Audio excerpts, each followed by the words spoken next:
Hi guys, नोंथांमोनखौ बयखौबो आंनि फ्रिडमन Brahma YouTube चेनेलाव बरायबाय आं दा नोंथांनो माखासे चाइनिज एबा थाइलेन्डफोरनि बयल चाइनिज बयल दिन्थिनो नागिरदों दा नायलांदो नोंथांमोनहा दा बेवहाय थाव जेबो होआ संख्रि बानलु होनानै बयल जिनिसा देहानि थाखाय जोबोद मोजां जेरै चाइनिज जापानिसफोरा बयल जानानै रुनाय जानानै बिसोरनि देहाया जोबोद गोरा आरो जोंनि इन्डियानि नर्थ इस्ट इन्डियानि बे नागा मणिपुरि बेफोरो बिथांमोनहा बांसिन जिनिसफोरखौनो रुनानै जायो बिसोरो थाव जाया थाव मस्ला मस्लि बारा जाया संख्रि आरो बानलु होनानै बिसोर होयो दा बिसोरनि देहाफोरा जोबोद physically strong and stout their health is physically strong and stout so we are also following their foods their diet बिदिब्ला नायलांदो नोंथांमोनहा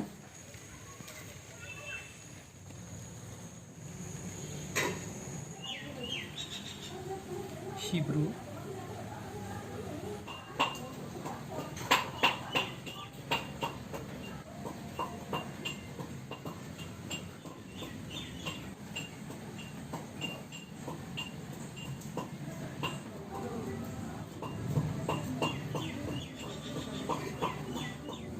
नोंखौ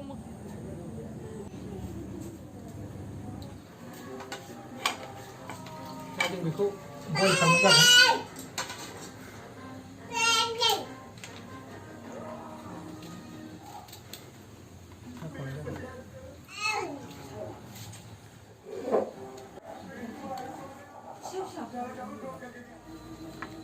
थाव मस्ला होनाय नङा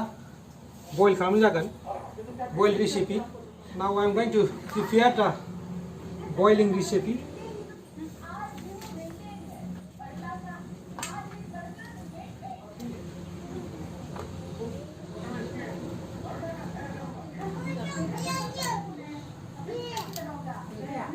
Sibruku baru naik jalan.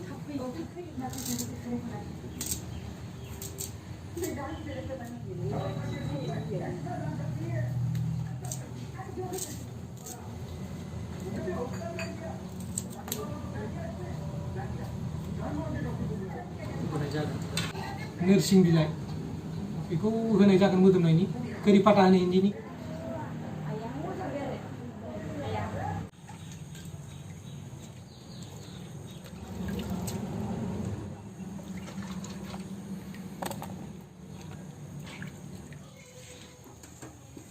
Ready जाबाय सुनानै लाजोबबाय बेखौ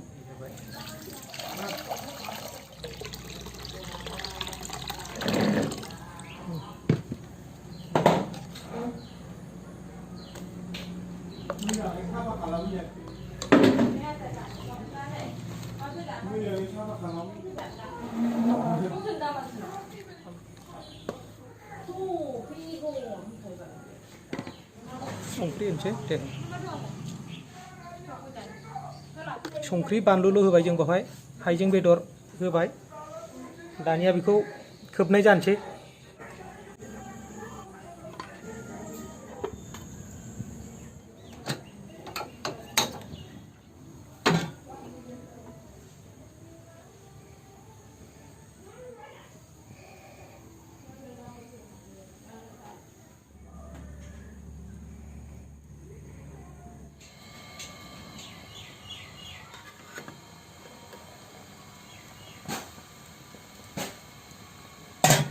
गोदौबाय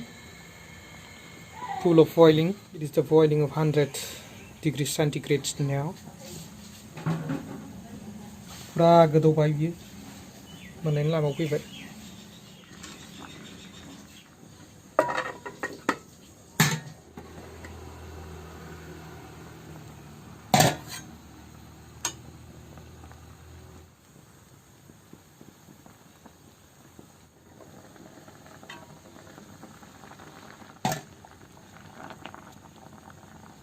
नागा बयल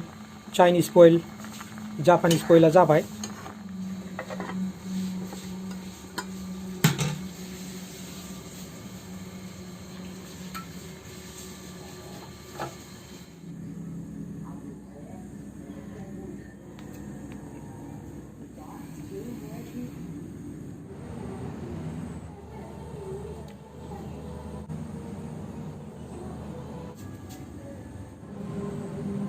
Thai bánh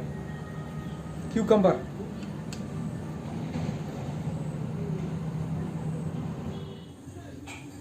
बिदिब्ला जानायसै नैबे बयल रेसिपि चाइनिस बयल जापानिस बयल थाइलेण्ड बयल नागा बयल बियो जाबाय दा जों बेखौ जानायसै ना नायदो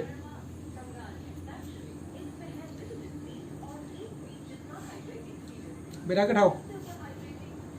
नोंथांमोनाबो जानोबा दा फैयोब्ला मोनजागोन आरो मालाबा जानायनो हागोन बानायनानै खांख्रिखला बियो गोदैथार नैबे जाबाय सिब्रु बिराद मोजां भेन्डि बे भेन्डि मैथा सिख्लाया जाहैबाय लेडिस फिंगारा ब्रेन्डनि थाखाय जोबोद मोजां नोरसिं बिलाइखौ जानायसै मोजांथार बे बयल बिदैखौबो लोंनो हायो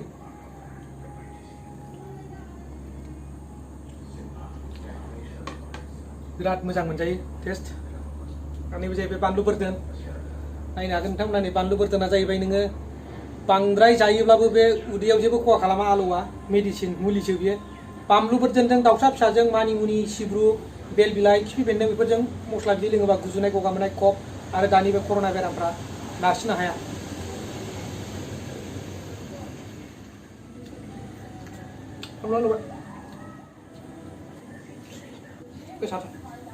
बानलु दै गोजाखौथ' मिथिखागौ नोंथांमोनाबो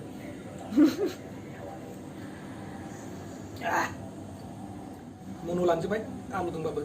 जायखिजाया नोंथांमोनाबो माब्लाबा जादो मोजांथार लोंनानैसो गारमा स्रां मोनो मोजां सलिड बाय नोंथांमोन मालाबा जादो जोबोर मोजां बेयो गुड रेसिपि थाइलेण्ड हंकं मणिपुरि नागा बेफोर नागा बयल बिदि जायो दा बेनो जोबोर मोजां बेखौ जायोबा नो साइड एफेक्ट गेस्ट्रिक टेस्टिक जेबो जानो हाला देहानि थाखाय जोबोर मोजां नोंथांमोना दिनै आंनि भिडिअखौ मोजां मोनदोंब्ला लाइक शेयार आरो साबस्क्राइब खालाम आरो आगदाथिं थानाय बेल आइकन एबा बे गाथायाव थुनानै हो अब्ला नोंथांमोनाव गोदान भिडिअ एबा आंनि ब्लग नटिफिकेसना सहैबाय थागोन आरो नोंथांमोननो आं बेनिफ्राय साबसिन भिडिअखौ जाहाथे खालामनानै हरनो थुलुंगा मोनो आरो नोंथांमोना जुदि आंखौ मदद होयोब्ला आं साबसिननिफ्राय हामसिन भिडिअफोर माखासे आंखौ हरबाय थानो गोसो जायो आरो नोंथांमोना जुदि नायाब्ला आं थुलुंगा मोना बेनिखायनो नोंथांमोनखौ खावलायनाय जाबाय आरो नोंथांमोना आंनि सिगां समफोराव होनाय